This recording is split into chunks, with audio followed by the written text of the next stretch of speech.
Loué soit Jésus-Christ, sa paix soit avec vous. L'affirmation prononcée par les musulmans très souvent, et notamment à l'occasion du djihad, que Allah est le plus grand, Allah au Akbar, révèle quelque chose de l'origine de l'islam.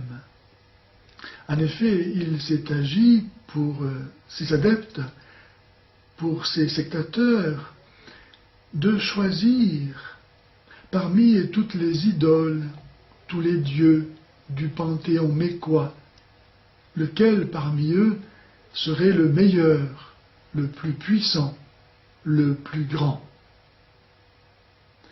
Mais cette affirmation que Allah est au Akbar, le plus grand, de la part de ceux qui se présentent comme les défenseurs de l'absolue transcendance divine, ruine l'islam lui-même.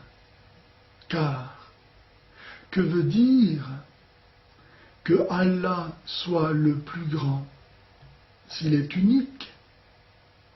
Plus grand que qui, puisqu'il est seul? Plus grand que ses créatures. Mais n'est-ce pas ridicule et injurieux de comparer Dieu, l'unique, à des créatures qui ne sont évidemment pas Dieu?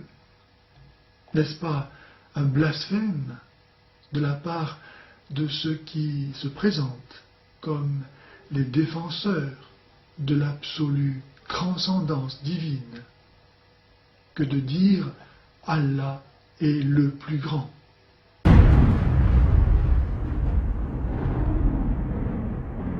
La louange appartient à Allah, Seigneur de l'univers. Que la paix et la bénédiction d'Allah soient sur son noble messager Mohammed, ainsi que sur sa noble famille et ses pieux compagnons. Ceci dit, voici donc une réfutation, Inch'Allah, par la permission d'Allah, bi'idhnillahi ta'ala, sera une très grande utilité pour démontrer une fois de plus l'ignorance de notre cher l'abbé Guy Pages, Allah subhanahu wa ta'ala le guide. Dans cette vidéo qui s'intitule Allahu Akbar, Allah est le plus grand, l'abbé Guy Pages tente de faire croire à l'auditoire que Allah est le plus grand, mais pourquoi est-il le plus grand, sachant qu'il est l'unique? Pourquoi se réclame-t-il de cette grandeur, sachant qu'il est l'unique? Il est plus grand, pour quelle raison? Et l'abbé Guy Pages essaye de faire sous-entendre par là que Allah est la plus grande de toutes les divinités qui existaient à la Mecque, car pour lui, selon sa conception des choses, Allah serait le Dieu de la lune, et Allah voulait montrer sa prééminence sur les autres divinités de la Mecque, puisque l'abbé Guy Pages, Allah serait une fausse divinité arabe, et donc c'est la raison pour laquelle Allah dit qu'il est Allahu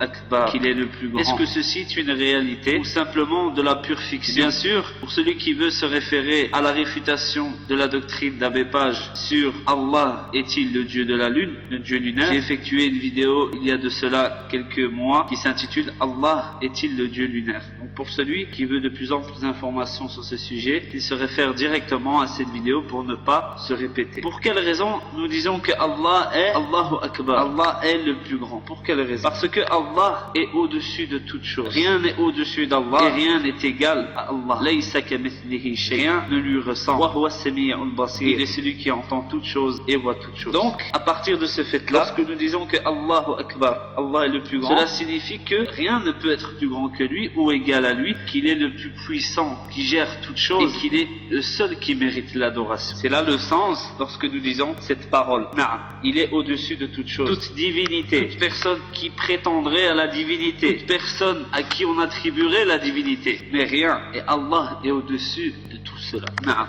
Maintenant, la réelle question est, est-ce que ce nom le plus grand, Al-Akbar, est-ce que ce nom peut-il s'attribuer ou est-il correct de l'attribuer au Créateur ou non? Et ceci est une question très très simple. Je pose la question à un chrétien. Est-ce que Dieu est-il au-dessus de toute chose? Est-ce que quelqu'un peut égaler Dieu? Est-ce que quelqu'un peut être plus haut que Dieu? Et Dieu n'est-il pas le plus grand? Aucun chrétien n'osera dire le contraire. Si je pose cette même question à un juif, la réponse sera identique. Et si je pose maintenant cette question à un simple déiste? Les déistes sont des gens qui croient en Dieu mais n'adoptent pas nos religions particulières. Et si je lui dis, toi, dans ta conception des choses, dans ta conception de Dieu, est-il plus grand que toute chose? Quelqu'un peut-il être plus grand que lui? N'importe quel déiste, quelqu'un qui n'a point étudié la théologie, qui n'a pas étudié la religion musulmane, le christianisme, le judaïsme, l'hindouisme, le bouddhisme, saura répondre sans grande difficulté que Dieu est au-dessus de toute chose. Il est le plus grand. Donc n'importe quelle personne attribuera ce nom à Dieu. Ce nom est cet attribut qui est la grandeur suprême. Donc ceci n'est pas anormal et anodin que ce nom et cet attribut se retrouvent pour Allah subhanahu wa ta'ala, glorifié, exalté soit-il, dans le Coran. Ce n'est pas du tout quelque chose d'incompatible, car n'importe quelle personne serait à même d'accepter cela. Prenons une parole de Jean Calvin, qui est un théologien réputé, qui est chrétien, qui dit ceci: Dieu est grand, sa grandeur est incomparable, il est plein de majesté parfaite. Regardez ce savant chrétien qui dit Dieu est grand, sa grandeur est incomparable, il est plein de majesté. En arabe, ceci donnerait Allahu Akbar.